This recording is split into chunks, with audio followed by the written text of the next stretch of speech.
Agreement భార్య part 7. Abhiram Bengaluru బయలుదేరి వెళ్ళగానే రవి ఎవరికో ఫోన్ చేసి చాలా లో టోన్ వాయిస్లో, సార్, మీ plan success. Mister Abhiram Varma ఇప్పుడే ఆఫీస్ నుండి ఒంటరిగా ఎలాంటి సెక్యూరిటీ లేకుండా బెంగళూరు హైవేపై కారులో బయలుదేరారు సార్ అని చెప్పి వెంటనే ఫోన్ పెట్టేశాడు. కొన్ని గంటల తర్వాత టీవీ స్క్రీన్లు అన్నీ బ్రేకింగ్ న్యూస్లతో హోరెత్తిపోయాయి. తెలుగు రాష్ట్రాల్లోని అన్ని ప్రముఖ న్యూస్ ఛానళ్లలో ఒకే ఒక్క సంచలనమైన వార్త హెడ్లైన్స్లో వస్తోంది. న్యూస్ యాంకర్ ఎంతో ఆందోళనగా చెప్తూ ఉన్నాడు. బ్రేకింగ్ న్యూస్, ఈరోజు మధ్యాహ్నం హైదరాబాద్ నుండి బెంగళూరు వెళ్లే నేషనల్ హైవేపై ఒక ఘోరమైన కారు ప్రమాదం జరిగింది. అతి వేగంగా వెళ్తూ ఉన్న ఒక స్పోర్ట్స్ కారు హైవే డివైడర్ని బలంగా ఢీకొట్టి పల్టీలు కొట్టి ఒక్కసారిగా పేలిపోయి మంటల్లో చిక్కుకున్నది. పోలీసుల ప్రాథమిక విచారణలో ఆ కారు వర్మ ఎంపైర్ అధినేత అభిరామ్ వర్మకు చెందిన కారుగా గుర్తించారు. కారుతో పాటు లోపల సీట్లో ఒక మృతదేహం కూడా లభించింది. కానీ ఆ బాడీ మంటల్లో పూర్తిగా కాలిపోయింది. ఆ బాడీని ఇప్పటికిప్పుడు గుర్తించడం పోలీసులకు సాధ్యం కావటం లేదు.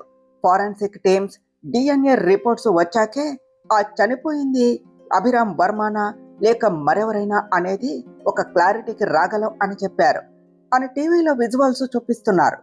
మరోవైపు ఒక చీకటి గదిలో టీవీలో వస్తూ ఉన్న ఆ యాక్సిడెంట్ వార్తను చూస్తూ ఒక అపరిచిత వ్యక్తి సోఫాలో కూర్చొని ఉన్నాడు. టీవీలో కాలిపోయిన కారును చూపించగానే ఆ వ్యక్తి ఒక్కసారిగా పిచ్చివాడిలా గాల్లోనికి చేతులు ఊపుతూ చాలా పెద్దగా వికృతంగా నవ్వసాగాడు. అతని ఆ రాక్షస నవ్వుతో ఆ గది గోడలన్నీ భయంకరంగా మారిమోగిపోయాయి. అతను తన సిగరెట్ పొగను గాల్లోనికి వదులుతూ నవ్వును కష్టంగా ఆపుకుంటూ, అభిరామ్ వర్మ, చివరకు నీ గతి కూడా 4 సంవత్సరాల క్రితం నీ కన్న తండ్రి రఘువీర వర్మకు పట్టిన గతే అయ్యిందిరా. నువ్వు బిజినెస్లో ఎంత పెద్ద తోపువైనా, ఎంత ఎత్తుకు ఎదిగినా లోపల మాత్రం నీ తండ్రిలాగే ఒక చేతకాని అమాయకుడివిరా. నీ చావు కూడా నీ తండ్రిలాగే నడి రోడ్డుపై కారు ప్రమాదంలో కాలి బూడిదైపోవాలి కదా, అందుకని నిన్ను ముగించేశాను అంటూ మళ్ళీ సైకోలా నవ్వటం మొదలుపెట్టాడు. ఈ కారు ప్రమాదం వార్త వర్మ గ్రూప్ షేర్లను పడేస్తూ ఒక పెద్ద కారు చిచ్చుల రాష్ట్రమంతా నిమిషాల్లో వ్యాపించింది.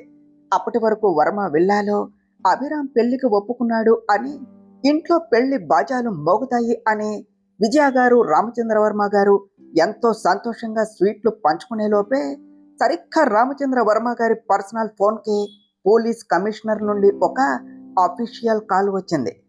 కాల్లో కమిషనర్ గారు చెప్పిన మాట వినగానే రామచంద్రవర్మ గారి చేతిలోని ఫోన్ కింద పడిపోయింది.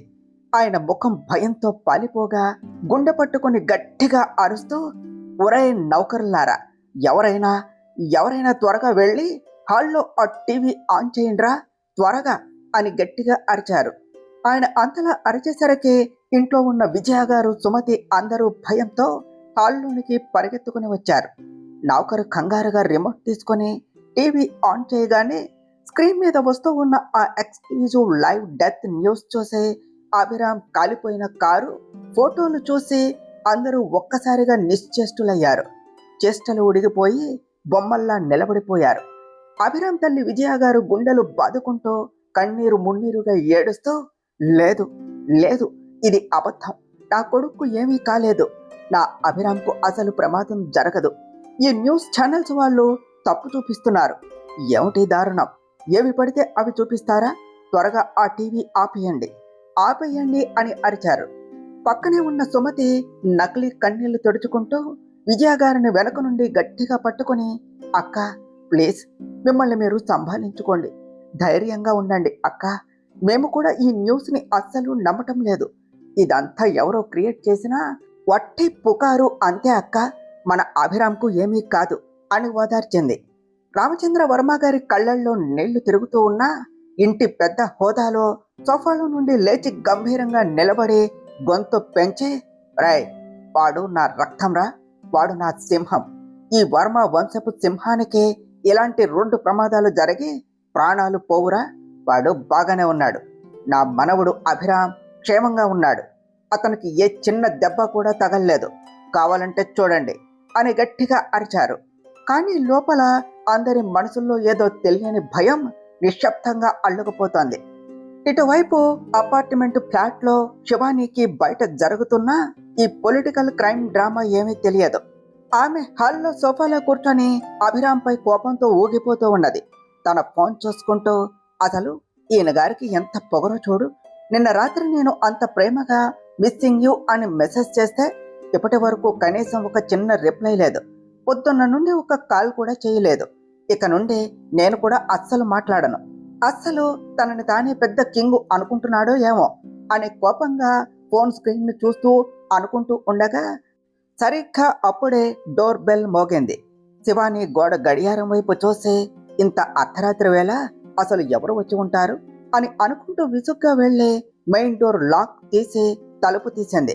అంతే, తలుపు తీసిన శివాని ఎదురుగా నిలబడి ఉన్న వ్యక్తిని చూసి ఒక్కసారిగా షాక్ తో నోరు వెళ్ళబెట్టింది. ఎదురుగా బ్లాక్ లెదర్ జాకెట్ వేసుకుని ఎంతో ప్రశాంతంగా అభిరామ్ వర్మ నిలబడి ఉన్నాడు. ఆమె తన మనసులోని కోపాన్ని, ఆవేదనను ఒక్క క్షణంలో మర్చిపోయి ఏమాత్రం ఆలోచించకుండా ముందుకు ఉరికి అభిరామ్ మెడ చుట్టూ చేతులు వేసి గట్టిగా హక్ చేసుకున్నది. అతని గుండెలపై వాలిపోయి కన్నీళ్లు పెడుతూ, అభిరామ్, నిన్ను చాలా అంటే చాలా మిస్ అయ్యాను తెలుసా అని చెప్పింది. అభిరామ్ ఆమెను తన చేతుల్లోనికి తీసుకొని చాలా ప్రేమగా ఆమె తల నిమురుతూ, నేను కూడా నిన్ను చాలా మిస్ అయ్యాను శివాని అన్నాడు లో గొంతుతో.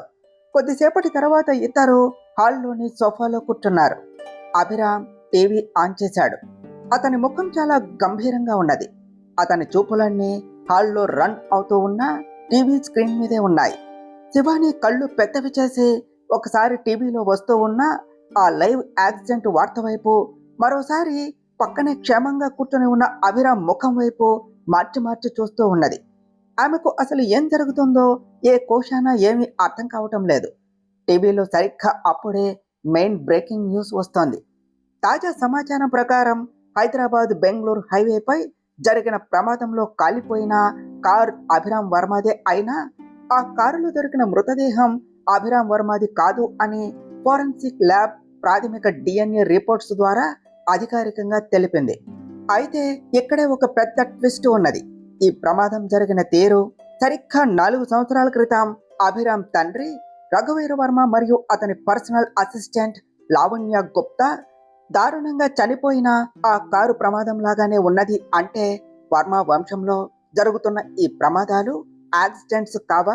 ఇవన్నీ ఒక పక్కా ప్రీ ప్లాన్ ప్రకారం వెనుక నుండి ఎవరో చేస్తున్న ఘోరమైన హత్యలా అని యాంకర్ అరుస్తున్నాడు. ఇదంతా టీవీలో చూసి శివాని మైండ్ ఒక్కసారిగా బ్లాంక్ అయిపోయింది. తీవ్రమైన షాక్ కు గురైంది. కానీ పక్కనే కూర్చున్న అభిరామ్ మాత్రం ఎలాంటి ఎక్స్ప్రెషన్ లేకుండా చాలా కూల్గా ప్రశాంతంగా ఉన్నాడు. అంటే ఈ ప్రమాదం వెనుక ఉన్న కుట్ర, కారులో చనిపోయింది ఎవరో, ఇవన్నీ అతనికి ముందే తెలుసు అన్నట్లుగా అతని ముఖం క్లియర్గా చెప్తోంది. అప్పుడు శివాని వణుకుతున్న చేతులతో అభిరామ్ వైపు తిరిగి అతని కళ్ళల్లోనికి నేరుగా చూస్తూ, అభిరామ్, టీవీలో ఆ పేరు చెప్పారు కదా, అసలు నీకు ఆ లావణ్య గుప్తా గురించి తెలుసా అని అడిగింది. అభిరామ్ తన కనుబొమ్మలు ముడిచి శూన్యంలోనికి చూస్తూ చాలా బరువైన గంభీరమైన గొంతుతో, తెలుసు, లావణ్య గుప్తా నాకు చాలా బాగా తెలుసు అని బదులిచ్చాడు. ఇటు న్యూస్ ఛానల్స్లో హైదరాబాదు బెంగళూరు హైవేపై జరిగిన ఆ ఘోర కారు ప్రమాదంలో చనిపోయింది అభిరామ్ వర్మ కాదు అని, ఎవరో కావాలి అని అతని కారును దొంగిలించి ఈ ప్రమాదానికి స్కెచ్ వేశారని అభిరామ్ స్వయంగా పోలీసులకు ఫోన్ చేసి ధృవీకరించాడు అని రాష్ట్రంలోని అన్ని న్యూస్ ఛానళ్లు ఒకేసారి బ్రేకింగ్ న్యూస్ ప్రసారం చేశాయి. అభిరామ్ క్షేమంగా ఉన్నాడు అనే వార్త వినగానే వర్మ విల్లాలో అప్పటి వరకు ఉన్న గుండె కోత, కన్నీళ్లు ఒక్కసారిగా మాయమైపోయాయి. అభిరామ్ వర్మ కుటుంబ సభ్యులంతా ఒక్కసారిగా ఊపిరి పీల్చుకున్నారు. రామచంద్ర వర్మ గారు తన కన్నీళ్లను తుడుచుకుంటూ ఎంతో గర్వంగా, అమ్మా విజయ, చూసావా, నేను ముందే చెప్పాను కదా, నా మనవడు వర్మ వంశపు సింహం అని. ఆ సింహాన్ని తాకగలిగే మగాడు ఇంకా పుట్టలేదు. నా అభిరామ్కు ఏ కీడు జరగదు. వాడిని ఆ దేవుడే కాపాడుకుంటూ వస్తాడు అన్నారు ఎంతో సంతోషంగా. విజయ గారు దేవుడి పటాల వైపు చూసి నమస్కరించుకున్నారు. మరోవైపు ఆ చీకటి గదిలో టీవీ స్క్రీన్ చూస్తూ ఉన్న ఆ అపరిచిత వ్యక్తికి మాత్రం ఒళ్ళు మండిపోయింది. రక్తం ఉడికిపోయింది. అభిరామ్ బ్రతికే ఉన్నాడు అనే వార్త వినగానే అతని కళ్ళు క్రోధంతో ఎర్రగా మారాయి. పిచ్చి కోపంతో ఊగిపోతూ పక్కనే ఉన్న ఒక బరువైన ఇనుప వస్తువును చేతిలోనికి తీసుకొని ఎదురుగా ఉన్న ఆ టీవీ స్క్రీన్ మీదకు బలంగా విసిరాడు. ధబాల్ అంటూ టీవీ స్క్రీన్ ఒక్కసారిగా మొక్కలైపోయింది. ఆ అద్దం పెంకులన్నీ గదంతా చెల్లాచెదురుగా పడిపోయాయి. ఆ వ్యక్తి గాల్లోనికి చేతులు ఊపుతూ, లేదు అభిరామ్, లేదు, నువ్వు నన్ను అంత ఈజీగా ఓడించలేవు. నువ్వు చావవలసిందే. ఈ రోజు కాకపోతే రేపు నా చేతిలో నీ అంతం ఖాయం. నీ చావు కూడా 4 సంవత్సరాల క్రితం నీ తండ్రికి పట్టిన గతే పట్టాలి అని, అదే కారు యాక్సిడెంట్లో నువ్వు కాలి బూడిదవ్వాలి అని అనుకున్నాను. కానీ నీ అదృష్టం చాలా బాగున్నదిరా, అందుకే అంత త్వరగా నీ ప్రాణం పోలేదు అని సైకోలాగా అరిచాడు. ఆ తర్వాత తన కోపాన్ని అడుచుకుంటూ క్రూరంగా నవ్వుతూ, పర్వాలేదు అభిరామ్ వర్మ, ఈసారి నీ కోసం, నీ వర్మ సామ్రాజ్యం కోసం అంతకంటే భయంకరమైన, నువ్వు ఊహించని చావును ప్లాన్ చేస్తాను అంటూ ఆ చీకటి గదిలో ఒంటరిగా శపథం చేశాడు. మరోవైపు శివాని ఫ్లాట్లో టీవీలో మళ్ళీ 4 సంవత్సరాల క్రితం నాటి రఘువీర వర్మ మరియు అతని పర్సనల్ అసిస్టెంట్ లావణ్య గుప్తా మధ్య ఉన్న అఫైర్ గురించి, వారి ఇద్దరి రహస్య సంబంధం గురించిన పాత వార్తలు, గాసిప్స్ మళ్ళీ స్క్రాలింగ్ అవటం మొదలయ్యాయి. ఆ వార్తలు చూసి అభిరామ్ ముఖం కోపంతో రగిలిపోయింది. అతను విసుగ్గా చేతిలోని రిమోట్తో టీవీని పూర్తిగా కట్టేసి ఆ రిమోట్ను గది మూలలోనికి విసిరేశాడు. హాల్లో కొద్దిసేపు చాలా భయంకరమైన నిశ్శబ్దం ఆవరించింది. శివాని అభిరామ్ ముఖంలో ఉన్న ఆ ఆవేదనను గమనిస్తూ మెల్లగా సోఫాలో అతని పక్కకు జరిగి కూర్చున్నది. కాసేపు ఆగి చాలా సున్నితంగా భయపడుతూనే, అభిరామ్, అసలు నీకు ఆ లావణ్య ఎలా తెలుసు? మీ ఇద్దరికి ఉన్న సంబంధం ఏమిటి అని అడిగింది. అభిరామ్ శివాని వైపు ఒకసారి సూటిగా చూశాడు. అతని కళ్ళల్లో పాత జ్ఞాపకాలు తాలూకు బాధ కనిపించింది. మళ్ళీ ఎదురుగా ఉన్న శూన్యంలోనికి చూస్తూ, అవును శివాని, లావణ్య నాకు చాలా బాగా తెలుసు. మేము ఇద్దరం లండన్లో కలిసి ఒకే కాలేజీలో MBA చదువుకున్నాం. ఆ 2 ఏళ్ళు మేమిద్దరం చాలా డీప్ రిలేషన్లో ఉన్నాం. ఒకరిని ఒకరం ప్రాణంగా ప్రేమించుకున్నాము. చదువు పూర్తి చేసుకుని ఇండియాకు తిరిగి వచ్చాక నేను తనని నా లైఫ్ పార్ట్నర్గా ఉండమని, పెళ్లి చేసుకుందాము అని ప్రపోజ్ చేశాను. కానీ తను నా ప్రపోజల్ను నిర్మొహమాటంగా రిజెక్ట్ చేసింది. ఆ తర్వాత ఏమైంది అంటే అని అభిరామ్ పాత చేదు నిజాన్ని చెప్పబోతూ ఉండగా శివాని చప్పున తన చేతిని అభిరామ్ పెదవులపై ఉంచి ఆపేసింది. అతని కళ్ళల్లోని బాధను చూడలేక వెంటనే ముందుకు జరిగి అభిరామ్ని ఎంతో ప్రేమగా హక్ చేసుకున్నది. అతని గుండెలపై తలవాల్చి, ప్లీజ్ అభిరామ్, చాలు. ఆ మిగతా విషయం ఏమిటో నేను తెలుసుకోవలసిన అవసరం లేదు. నీ గతాన్ని తవ్వి నిన్ను బాధ పెట్టడం నాకు ఇష్టం లేదు అన్నది ఎంతో ఎమోషనల్గా. అభిరామ్ ఆమె ప్రేమను చూసి కరిగిపోయాడు. నెమ్మదిగా శివానీని తన నుండి కొంచెం దూరం జరిపి ఆమె 2 భుజాలు పట్టుకుని నేరుగా ఆమె కళ్ళల్లోనికి చూస్తూ, శివాని, రేపు నన్ను పెళ్లి చేసుకుంటావా అని అడిగాడు. కానీ ఆమె అభిరామ్ కళ్ళల్లో ఉన్న ఆ సీరియస్నెస్ని, ప్రేమను చూసింది. పెదవులపై ఒక అందమైన చిరునవ్వుతో, హా అభిరామ్, నువ్వు ఎప్పుడు చెప్పినా, ఎక్కడికి రమ్మన్నా నేను నీతో పెళ్లికి సిద్ధం అన్నది ఎంతో నమ్మకంగా. ఆ మాట వినగానే అభిరామ్ మనసు తేలికయ్యింది. వెంటనే ఆమెను ఎంతో గట్టిగా తన హృదయానికి హత్తుకున్నాడు. అభిరామ్ అనే ఒక ముద్దు పిలుపు వెనక నుండి వినపడటంతో అభిరామ్ శివాని ఇద్దరూ చప్పున వెనక్కు తిరిగి చూశారు. బెడ్రూమ్ డోర్ దగ్గర చిన్నారి నిక్కి కళ్ళు నులుముకుంటూ నిలబడి ఉన్నది. అభిరామ్ ముఖంలో ఒక్కసారిగా చిరునవ్వు విరిచింది. అతను సోఫాలోనే ఉండి తన 2 చేతులు చచ్చగానే నిక్కి చిన్నగా నవ్వుతూ పరిగెత్తుకుంటూ వచ్చి అభిరామ్ వడిలో వాలిపోయింది. అతని మెడ చుట్టూ తన చిన్న చేతులు వేసి గట్టిగా హక్ చేసుకున్నది. అభిరామ్, నిన్న నేను చాలా అంటే చాలా మిస్ అయ్యాను తెలుసా? నువ్వు ఎప్పుడూ ఇలా వచ్చి వెళ్ళిపోతావు ఏమిటి? నువ్వు మాతో పాటే మా ఇంట్లోనే ఎందుకు శాశ్వతంగా ఉండిపోకూడదు అని ఎంతో అమాయకంగా అడిగింది. అభిరామ్ నిక్కి బుగ్గల గిల్లి నవ్వుతూ, సరే రాణి గారు, ఇప్పటి నుండి మనం ఎప్పుడు విడిపోకుండా కలిసే ఉందాము. నేను మీతోనే ఉంటాను అని ప్రామిస్ చేశాడు. నిజమా Abhiram? I love you Abhiram అని నిక్కి సంతోషంతో గాల్లోనికి ఎగురుతూ మళ్ళీ అతని మెడ పట్టుకుని ముద్దాడింది. అది చూసి అభిరామ్, శివాని ఒకరిని ఒకరు చూసుకుంటూ ఎంతో హ్యాపీగా నవ్వుకున్నారు. ఆ గదిలో ఒక లవ్లీ ఫ్యామిలీ అట్మాస్ఫియర్ కనిపించింది. మరుసటి రోజు ఉదయం Varma empire head office. Abhiram Varma తన క్యాబిన్లో ఎంతో గంభీరంగా చైర్లో కూర్చొని ఉండగా అతని పర్సనల్ సెక్రటరీ మిస్టర్ రవి చేతులు కట్టుకొని చాలా వినయంగా ఎదురుగా నిలబడి ఉన్నాడు. రవి వాయిస్ తగ్గించి, సార్, మీరు చెప్పిన ప్లాన్ ప్రకారమే ఆ నకిలీ కార్ యాక్సిడెంట్ జరగటానికి ముందే ఆ అపరిచిత శత్రువుకి మీరు ఒంటరిగా బెంగళూరు వెళ్తున్నారు అనే ఫేక్ ఇన్ఫర్మేషన్ లీక్ చేశాం. అంతవరకు మన ప్లాన్ పక్కాగా వర్కౌట్ అయ్యింది సార్. కానీ ఆ యాక్సిడెంట్ అంత ఘోరంగా ఎలా జరిగిందో నాకు ఇంకా అర్థం కావటం లేదు సార్. కారుని దొంగిలించి నడి రోడ్డుపై పేల్చేశారు అంటే మనం ఆ వెనుక ఉన్న వ్యక్తిని చాలా తక్కువ అంచనా వేస్తున్నాము అనిపిస్తుంది సార్ అని ఆందోళనగా అంటూ కొంచెం ఆగి, సార్, మీ ప్లాన్ ప్రకారమే నేను ఆ విలన్తో చేతులు కలిపి మీ నమ్మక ద్రోహిలాగా నటిస్తున్నాను. కానీ ఆ దుర్మార్గుడు ఇప్పటి వరకు నా ముందు నేరుగా రాలేదు సార్. కేవలం సీక్రెట్ ఫోన్ కాల్స్లోనే నాతో మాట్లాడుతున్నాడు. వాడు ఎవడో కూడా నాకు క్లారిటీ లేదు. ఇప్పుడు నెక్స్ట్ ఏం చేద్దాం సార్ అని అడిగాడు. అభిరామ్ తన చేతిలో ఉన్న పెన్నుని టేబుల్పై పెట్టి చాలా పవర్ఫుల్గా, రేపు ఉదయం నేను శివానీని లీగల్గా కోర్టు మ్యారేజ్ చేసుకోపోతున్నాను. నువ్వు ఆఫీస్ పనులన్నీ పక్కన పెట్టి రేపు మార్నింగ్కి సబ్ రిజిస్ట్రార్ ఆఫీస్లో మ్యారేజ్కు కావలసిన లీగల్ డాక్యుమెంట్స్, ఏర్పాట్లు అన్నీ పక్కాగా చూడు రవి అని చాలా కూల్గా అన్నాడు. ఆ మాట వినగానే రవి మైండ్ బ్లాక్ అయిపోయింది. షాక్ అవుతూ, సార్, రేపు ఉదయమా? కానీ సార్, రేపు మధ్యాహ్నం హాస్పిటల్లో నిక్కీ బేబీకి మోస్ట్ క్రిటికల్ హార్ట్ ఆపరేషన్ ఉన్నది కదా సార్. మరి అదే రోజు పెళ్ళేమిటి సార్ అన్నాడు నమ్మలేక. అభిరామ్ లేచి నిలబడుతూ, నిక్కీ ఆపరేషన్ రేపు మధ్యాహ్నం కరెక్ట్గా 1 గంటకు షెడ్యూల్ అయ్యింది. కాబట్టి మా పెళ్లి రేపు ఉదయం ఫస్ట్ షిఫ్ట్లోనే లీగల్గా కంప్లీట్ అయ్యేలాగా నువ్వు చూసుకోవాలి అని ఆర్డర్ వేసి తన కోటు సర్దుకుంటూ క్యాబిన్ నుండి బయటకు వెళ్ళిపోయాడు.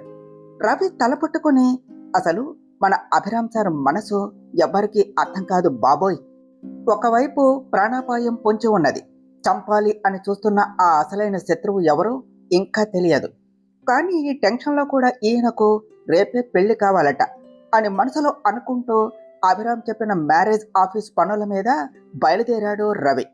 సాయంత్రం వర్మ విల్లాకు అభిరామ్ రాగానే హాల్లో ఉన్న విజయ గారు పరుగున వచ్చి ఏడుస్తూ కొడుకును గట్టిగా హక్ చేసుకున్నారు. అతని ముఖాన్ని నిమురుతూ, తెలుసా అభిరామ్, ఈరోజు టీవీలో ఆ యాక్సిడెంట్ వార్త చూడగానే నా గుండె ఆగిపోయినంత పనైందిరా. నా ప్రాణం పోయినంత భయపడ్డాను తెలుసా అన్నారు కన్నీళ్లతో. అభిరామ్ తల్లి భుజం చుట్టూ చేతులు వేసి, అమ్మా, నేను బాగానే ఉన్నాను కదా, నాకు ఏమీ కాదు. ఇప్పుడు నువ్వు అస్సలు ఏడవద్దు. నీకు ఒక అదిరిపోయే గుడ్ న్యూస్ చెప్పాలి అన్నాడు నవ్వుతూ. గుడ్ న్యూసా? ఈ ఇంట్లో సంతోషకరమైన వార్త విని, పెళ్లి బాజాల మాట విని చాలా ఏళ్ళవుతుంది అభిరామ్. ఏమిటది నాన్న అని ఆశగా అడిగారు విజయ గారు. అభిరామ్ నవ్వుతో, అమ్మా, ఆ గుడ్ న్యూస్తో పాటు అది నీకు ఒక పెద్ద సర్ప్రైజ్ కూడా. త్వరలోనే ఆ సర్ప్రైజ్ ఏమిటో నీకు చెప్తాను అని చెప్పి అక్కడి నుండి నేరుగా వాళ్ళ తాతయ్య రామచంద్రవర్మ గారి బెడ్రూమ్కి వెళ్ళాడు. తాత మనవాళ్ళిద్దరూ మూసి ఉన్న తలుపుల వెనుక కొద్దిసేపు చాలా సీక్రెట్గా బిజినెస్ అండ్ ఫ్యామిలీ మ్యాటర్స్ మాట్లాడుకున్నాక అభిరామ్ తన గదికి వెళ్ళిపోయాడు. ఇటువైపు సుమతి తన బెడ్రూమ్లో తీవ్రమైన టెన్షన్తో అటు ఇటు తిరుగుతూ ఉన్నది. చుట్టుపక్కల ఎవ్వరూ లేరు అని కన్ఫర్మ్ చేసుకొని బెడ్రూమ్ తలుపునకు లోపల నుండి గట్టిగా గడియ పెట్టుకున్నది. కంగారుగా తన ఫోన్ తీసి ఆ అపరిచిత విలన్కు కాల్ చేసింది. అవతల వైపు కాల్ కలవగానే సుమతి వణుకుతూ ఉన్న గొంతుతో, హలో, ఇప్పుడే అభిరామ్ని మన దారి నుండి తొలగించే ప్లాన్ మనకు లేదు కదా. అసలు నన్ను అడగకుండా, నాకు చెప్పకుండా హైవేపై వాడిని చంపటానికి ఎందుకు ట్రై చేశావు? ఎందుకు ఈ పని చేశావు అని గట్టిగా అరిచింది. అంతే, అవతల నుండి ఆ వ్యక్తి గంభీరమైన గొంతుతో, నా ముందే గొంతు పెంచుతున్నావా సుమతి? నా ముందు అరిస్తే, నా మాట జవదాటితే నీ జీవితం ఏమవుతుందో నీకు బాగా తెలుసు కదా అని అన్నాడు. ఆ మాట వినగానే సుమతి భయంతో ఒక్కసారిగా వణికిపోయి గొంతు తగ్గించి, సారీ, నేను అనేది ఏమిటంటే అభిరామ్ను చంపే ఫైనల్ ప్లాన్ మనం ఇంకా అఫీషియల్గా డిసైడ్ చేయలేదు కదా, మరి ఎందుకు అంత అర్జెంటుగా అటాక్ చేశావు? దీనివల్ల వాడు అలర్ట్ అయిపోయి ఇప్పటి నుండి ఇంకా జాగ్రత్తగా ఉంటాడు కదా అని నా టెన్షను అన్నది నసుకుతూ. అవతలి వ్యక్తి ఫోన్లో వికృతంగా నవ్వుతూ, సుమతి, అభిరామ్ కేవలం పేరుకే ఆ చేతకాని రఘువీర వర్మ కొడుకు, కానీ వాడి మైండ్ తెలివితేటలు మాత్రం ఆ ముసలాడు రామచంద్రవర్మ లాంటివి. వెనుక నుండి వెన్నుపోటు పొడిచేది కేవలం పిరికివాళ్ళు మాత్రమే. కానీ నేను అభిరామ్ వర్మతో నేరుగా ఫేస్ టు ఫేస్ తలపడాలి అని అనుకుంటున్నాను. అందుకనే వాడిని చంపే ముందు వాడి శత్రువు ఎంత పవర్ఫుల్గా ఉన్నాడో వాడికి తెలియాలి. వాడికి ఈ యాక్సిడెంట్ ఒక చిన్న ట్రైలర్ మాత్రమే అన్నాడు గంభీరంగా. ఆ తరువాత అతను సుమతికి లాస్ట్ వార్నింగ్ ఇస్తూ, నువ్వు నీ అసలు పని మర్చిపోకు సుమతి. వర్మ విల్లాలో రామచంద్రవర్మ రూమ్ లోపల ఏం జరుగుతుందో కనిపెట్టడం మాత్రమే నీ పని. కేవలం దాని మీద మాత్రమే నీ దృష్టి పెట్టు, మిగతాది నేను చూసుకుంటాను అని చెప్పి ఫోన్ పెట్టేశాడు. ఇటు అభిరామ్ గదిలోనికి వెళ్ళగానే లోపల నుండి డోర్ లాక్ చేసుకున్నాడు. మైండ్లో ఎన్నో చిక్కుముడులు తిరుగుతూ ఉండటంతో ఒంటిపై ఉన్న కోటు తీసి పక్కన పడేసి బాత్రూంలోనికి వెళ్ళి చల్లటి నీటితో షవర్ చేశాడు. ఆ నీటి ధారలు అతని తలపై పడుతున్నా అతని ఆలోచనలు మాత్రం గతం చుట్టూతానే తిరుగుతూ ఉన్నాయి. స్నానం పూర్తి చేసుకుని టవల్తో తలను తుడుచుకుంటూ బయటకు వచ్చిన అభిరామ్ ఏదో బలమైన నిర్ణయానికి వచ్చినట్లు తన వార్డ్ బోర్డు తెరిచాడు. అందులో ఉన్న సీక్రెట్ లాకర్ ఓపెన్ చేసి లోపల ఉన్న పాత వస్తువులు అన్నింటినీ పక్కకు జరుపుతూ ఏదో వెతకటం మొదలుపెట్టాడు. కానీ అతను ఎంత వెతికినా అతను అనుకున్న ఆ వస్తువు ఎంతకీ దొరకకపోవటంతో అభిరామ్కు తీవ్రమైన చిరాకు, అసహనం వచ్చేశాయి. అసలు అది ఎక్కడ పెట్టాను అని కంగారుగా లోపలంతా వెతికాడు. చివరికి లాకర్ అడుగున దాచిన ఒక చిన్న వెల్వెట్ బాక్స్ దొరికింది. దానికోసమే అతను అప్పటి నుండి అంత పిచ్చిగా వెతుకుతున్నాడు. ఆ బాక్సును ఎంతో జాగ్రత్తగా తన చేతిలోనికి తీసుకొని బెడ్ మీద కూర్చొని మెల్లగా తెరిచాడు. అందులో ప్యూర్ గోల్డ్తో చేసిన ఒక సింపుల్ అండ్ బ్యూటిఫుల్ రింగ్ ఉన్నది. ఆ ఉంగరం స్పెషాలిటీ ఏమిటంటే దానిపై 2 చిన్న హార్ట్స్ ఒకదానితో ఒకటి విడిపోలేనట్లుగా ఉన్నాయి. ఆ ఉంగరాన్ని చేతిలోనికి తీసుకొని చూస్తూ అభిరామ్ పాత జ్ఞాపకాల్లోనికి వెళ్ళిపోయాడు. ఆ రింగ్ తన నానమ్మ తన చివరి రోజుల్లో హాస్పిటల్ బెడ్ మీద చావు బ్రతుకుల మధ్య పోరాడుతున్నప్పుడు అభిరామ్ చెయ్యి పట్టుకుని ఎంతో ఆశగా అతనికి ఇస్తూ ఇలా అన్నారు, నాన్న అభిరామ్, ఈ ఉంగరం మా వంశ పారంపర్యంగా వస్తూ ఉన్న లక్ష్మీదేవి లాంటిది. భవిష్యత్తులో నీ జీవితంలోనికి ఏ అమ్మాయి అయితే వస్తుందో, ఏ రోజైతే నీ మనస్సాక్షికి ఈమె నా నానమ్మ లాంటిది, ఈమె నా నిజమైన జీవిత భాగస్వామి అని నమ్మకం కలుగుతుందో, ఆ రోజు నా ఆశీర్వాదంగా భావించి ఆమె వేలికి ఈ ఉంగరాన్ని తొడుగు అని చెప్పారు. ఆ మాటలు గుర్తుకు వచ్చి అభిరామ్ ఒక్క క్షణం కళ్ళు మూసుకున్నాడు. రేపు నేను శివానీని కోర్టు మ్యారేజ్ చేసుకోపోతున్నాను. శివాని నా నాన్నమ్మ కోరుకున్న ఆ నిజమైన జీవిత భాగస్వామి అవుతుందా అని ఆలోచిస్తూ ఆ రింగును మళ్ళీ జాగ్రత్తగా బాక్సులో పెట్టి పక్కన ఉంచాడు. అప్పుడే అభిరామ్ కళ్ళు వార్డు రోబ్ లాకర్ లోపల ఉన్న మరో పాత బాక్స్ మీద పడ్డాయి. ఆ బాక్సును బయటకు తీసి దుమ్ము దులిపి చూడగా అందులో 3 వంకర టింకరగా ఉన్న, చూడటానికి మాత్రం అచ్చం ఒకేలాగా ఉన్న గ్రీన్ కలర్ ఊళ్ళుతో చేత్తో అల్లిన వింతైన కీ చైన్లు ఉన్నాయి. వాటిని చూడగానే అభిరామ్ గుండె వేగం పెరిగింది. ఆ 3 కీ చైన్లను తీసుకొని బెడ్ మీద పరుచుకొని కూర్చున్నాడు. అందులో మొదటి కీ చైన్ను చేతిలోనికి తీసుకొని ఎంతో ఆరాటంగా ఆలోచించసాగాడు. ఇది ఆ చిన్ననాటి స్కూల్ అమ్మాయి ఇచ్చింది. 11వ తరగతి మొదటి రోజున తను కొందరు రౌడీ సీనియర్ అబ్బాయిల చేతిలో దెబ్బలు తింటూ క్లాస్ రూమ్లో ఏడుస్తున్నప్పుడు ఆ దేవకన్య లాంటి చిన్న అమ్మాయి అతనికి సహాయం చేసి ధైర్యం చెప్పి ఈ కీ చైన్ అతని చేతిలో పెడుతూ, ఇది ఒక డ్రాగన్, మా అమ్మ నాకు చాలా ఇష్టంగా ఇచ్చింది. ఇది మన దగ్గర ఉంటే మనకు ఏ కీడు జరగదు, మనలోని భయాన్ని పోగొట్టి ఇది మనకు సహాయం చేస్తుంది అని చెప్పి వెళ్ళిపోయింది. కానీ దురదృష్టవశాత్తు మరుసటి రోజు నుండి ఆ అమ్మాయి స్కూల్లో మళ్ళీ ఎక్కడా కనిపించలేదు.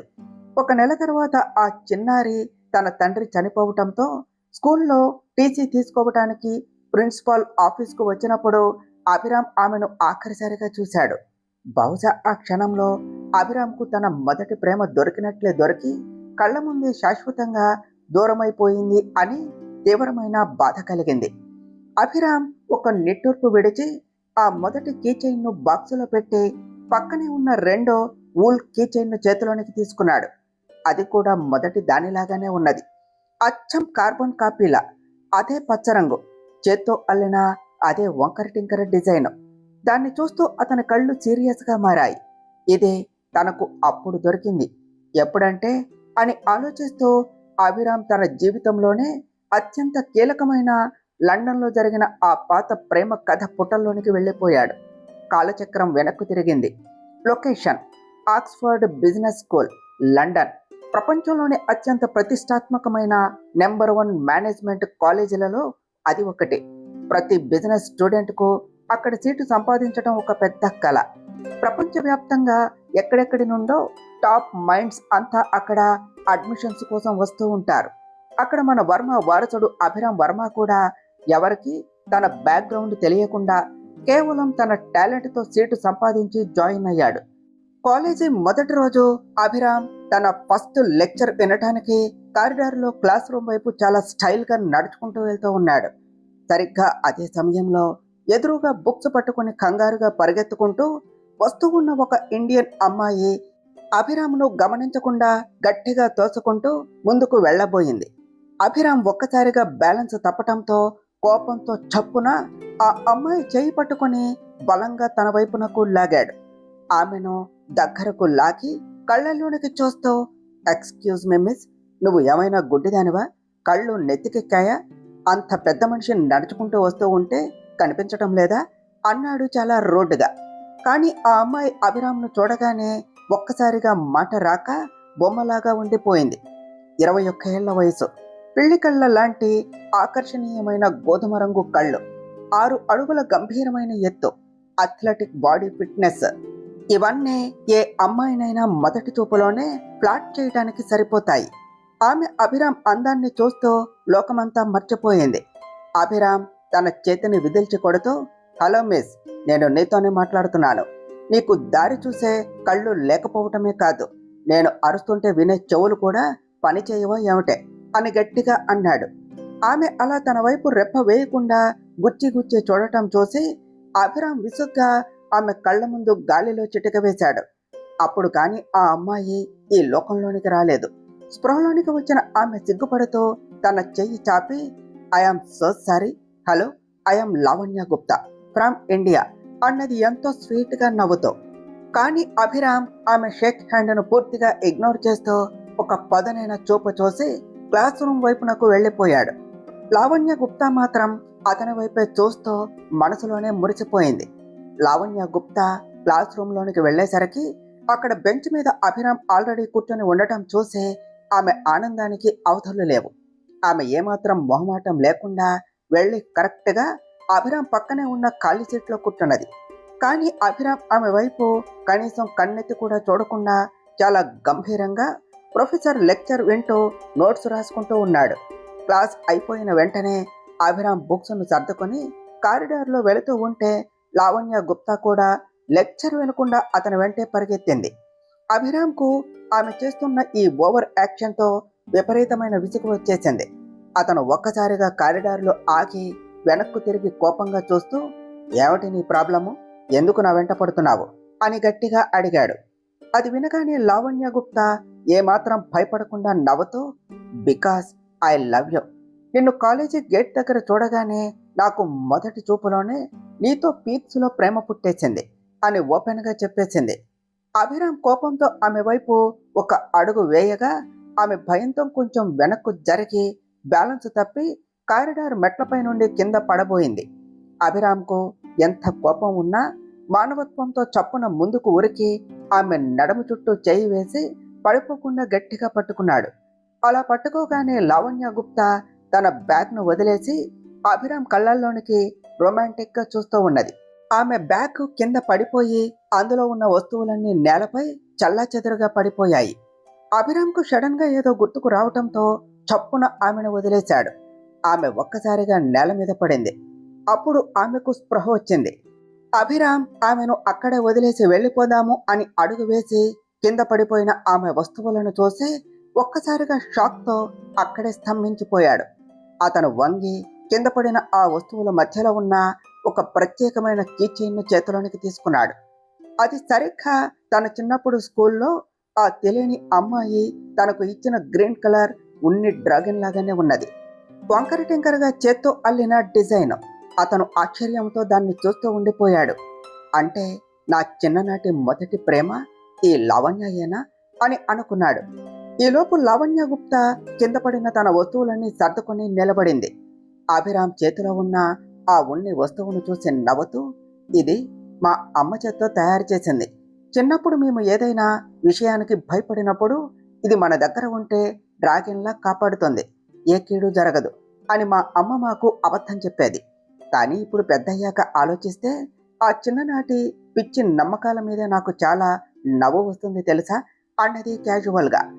ఆమె ఇంకా ఏదో చెప్పబోతూ ఉంటే అభిరామ్ మనసులో ఈమెనే ఆ అమ్మాయి అని ఫిక్స్ అయిపోయి ఎమోషనల్ అయిపోయి ఏమాత్రం ఆలోచించకుండా లావణ్యను గట్టిగా గుండెలకు హత్తుకున్నాడు.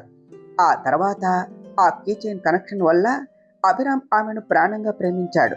2 ఏళ్ల పాటు ఇద్దరు లండన్లో ప్రేమ పక్షుల్లా విహరించారు. డిగ్రీ పూర్తి చేసుకుని ఇద్దరు ఇండియాకు తిరిగి వచ్చారు. ఇండియా వచ్చాక లావణ్య గుప్తా కొన్ని రోజులు తన సొంత ఊరైన వైజాగ్లోని తన ఇంటికి వెళ్ళింది. మళ్ళీ కొన్ని రోజుల తర్వాత తిరిగి సిటీకి వచ్చి హైదరాబాద్లో ఉన్న అభిరామ్ తండ్రి రఘువీర వర్మ కంపెనీలోనే అసిస్టెంట్గా జాయిన్ అయ్యింది. నెమ్మదిగా ఆమె తన టాలెంట్తో రఘువీర వర్మకు అత్యంత నమ్మకమైన పర్సనల్ అసిస్టెంట్గా మారింది. ఒకరోజు అభిరామ్ సరి అయిన సమయం చూసి రింగ్ పట్టుకుని లావణ్య దగ్గరకు వెళ్ళి ప్రపోజల్ చేశాడు. కానీ అక్కడ అభిరామ్ జీవితాన్ని ముక్కలు చేసే షాకింగ్ ట్విస్ట్ ఎదురయ్యింది. లావణ్య అభిరామ్ ప్రపోజల్ని తిరస్కరిస్తూ చాలా కఠినంగా మాట్లాడింది. నాకు ఇప్పుడు పెళ్లి గోలలో పడటం అస్సలు ఇష్టం లేదు అభిరామ్. ఇప్పుడు నా వయస్సు ఎంత? కేవలం 23 ఏళ్లే. నేను లైఫ్లో ఇంకా చాలా ఎత్తుకు ఎదగాలి. నా ఫ్యూచర్ని బాగా సెక్యూర్ చేసుకోవాలి అని మొహం మీదే చెప్పేసింది. అంతేకాదు అభిరామ్కు అక్కడికక్కడే బ్రేకప్ కూడా చెప్పేసింది. ఇదంతా కేవలం కాలేజీ వయసులో వచ్చే చిన్నపిల్లల చేష్టలు అని, మన మధ్య పెళ్లి వరకు వెళ్లే అంత సీరియస్ ప్రేమ ఎప్పుడూ లేదు అని తేల్చేసింది. ఆ మాట వినగానే అభిరామ్ గుండె ముక్కలైపోయింది. అతనికి అసలు ప్రేమ అనే పదం మీదనే, ఆడవాళ్ల మీదనే నమ్మకం పూర్తిగా పోయింది. కానీ దానికి మించిన ఘోరం కొన్ని వారాల తర్వాత జరిగింది. లావణ్యకు అభిరామ్ తండ్రి అయిన మిస్టర్ రఘువీర వర్మతో అఫైర్ ఉంది అని, త్వరలోనే ఆ వయసు తేడాను మరిచి వారిద్దరూ సీక్రెట్గా పెళ్లి చేసుకోబోతున్నారు అనే వార్తలు మీడియాలో, బిజినెస్ సర్కిల్స్లో గుప్పమన్నాయి. అభిరామ్ తన తండ్రిని, ప్రేయసిని అసహ్యించుకున్నాడు. కానీ ఆ వార్తలు వచ్చిన కొన్ని నెలలకే ఒక ఘోరమైన రోడ్డు ప్రమాదంలో రఘువీర వర్మ మరియు లావణ్య గుప్తా ఇద్దరూ ఒకే కారులో కలిసి ప్రయాణిస్తూ చనిపోయారు. అభిరామ్ ఇవన్నీ ఆలోచిస్తూ కళ్ళ వెంబడి వచ్చిన కన్నీటిని తుడుచుకుంటూ గతం నుండి ప్రస్తుత లోకంలోనికి, తన బెడ్రూమ్లోనికి వచ్చాడు. ఒక దీర్ఘ శ్వాస తీసుకున్నాడు. అప్పుడు అతని కళ్ళు బెడ్ మీద ఉన్న బాక్సులోని 3వ వూల్ కిచెన్ మీద పడ్డాయి. తర్వాత ఏమి జరిగిందో నెక్స్ట్ పార్ట్లో తెలుసుకుందాం ఫ్రెండ్స్.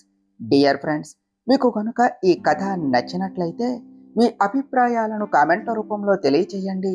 ఈ వీడియోను లైక్ చేయండి, షేర్ చేయండి. మా ఛానల్ను సబ్స్క్రైబ్ చేసుకోండి ఫ్రెండ్స్.